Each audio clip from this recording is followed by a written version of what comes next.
नंगौ गमामायैनो जोङो गोबाव समनिफ्रायनो जों बे कंग्रेसआव जोङो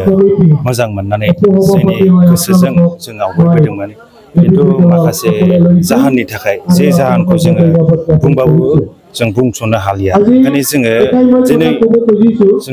जोंनि न'खौनो जों नागारनो गोनां जादों जोंनि डिस्ट्रिक्टनिफ्रायनो जोंखौ सहाय होआखै बा जोंनि इनचार्जआ जोंनि निर्देशै जोंनि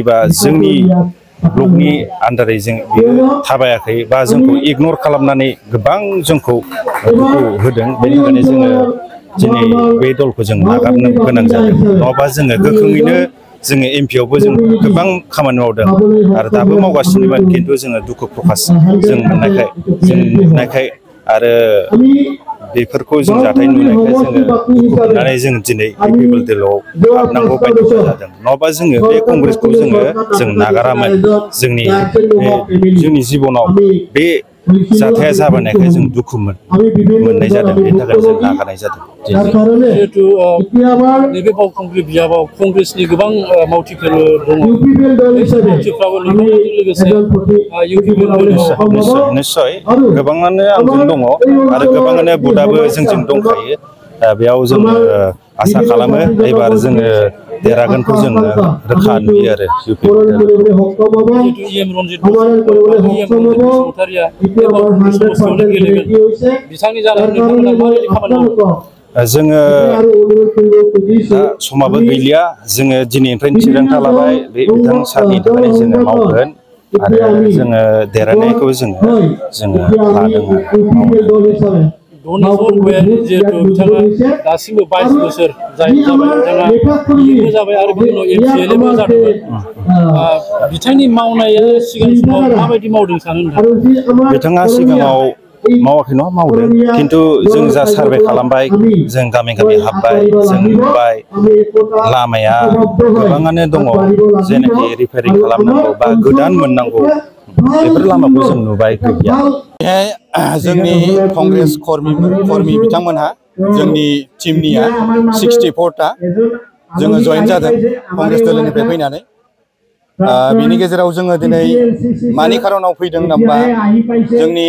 कंग्रेसखौथ' मा जादों मिथिखाबाय जोंनि कंग्रेस बे नेशनेल दला मा जादों बिसोर मिथिखाबाय दाना गौरजन मोसाहारि सारानो माखासे खोथाखौ बुंखाबाय आरो जोङो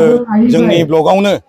जोङो केन्डिडेट मोनदोंमोन केन्डिडेट मोनदोंब्लाबो माखासे जोंखौ इगनर खालामबाय थानायाव बा जोंखौ माने बायदिसिना खोथाजों माने धमकी होबाय थानाय एबा माने जोंखौ खेरखेराया खालामनायनि थाखाय जोङो कंग्रेस दोलोखौ गारनानै जों दिनै इउपिपिएल आव जइन जाबाय आरो बेजों लोगोसे जोंनि गासै बुथ आरो मण्डल आरो ब्लक गासैबो जोङो जयैनो दिनै सिन्थाधारा खालामनानै जोङो जइन जाफैबाय आरो जोङो बे कंग्रेसनिफ्राय फैनानै इउपिपिएल आव जों जोबोद गोजोननाय मोनदों आरो इउपिपिएल नि माखासे दैदेनगिरिफ्राबो जोंखौ मोजाङैनो बजबनानै लादों आरो जोंनि जयनिं जानाय जायगाया जाहैबाय औवाबारि नर्थ इस्ट प्राइमारि बिसिडिसि आव जोङो जयनिं जाफैबाय जों गासिबो बावखुंग्रि ब्लकनि निजोब कंग्रेस दोलोनिफ्राय फैनानै जों इउपिपिएल आव जयनिं जाफैबाय बे बावखुंग्रियाव जोंना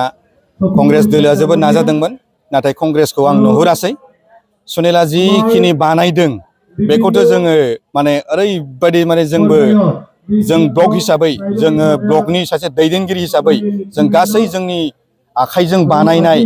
जोङो ब्लक मण्डल बानायनाय गासै बुथ बानायनायखौ जों दिनै लानानै फैबाय आरो बे फैबाय थानाय बिसायख'थियाव निस्सय एबारावहाय इउपिपिएलआ गोगोमैनो भट लानानै देरहागोन आं बेखौ आसा खालामो आरो नैबे बावखुंग्रि समस्तियावहाय जिथा धनेश्वर गयारि दा बिराद माने बोसोरनिफ्रायनो 15 बोसोरनिफ्रायनो बियो सरकाराव दंबाय थायोमोन दासिमाव बियो 22 बोसोर जाबाय सरकार खालामनाया बे बाराव धनेश्वर गयारिया देरहागोना गोजान बे बारावहाय जोंनि इउपिपिएलआ मोजां भट लानानै देरहागोनखौ आं आसा खालामो आरो बेखिनिखौनो नुहुरनानै जोङो इउपिपिएल दोलोआव जइन जाफैयो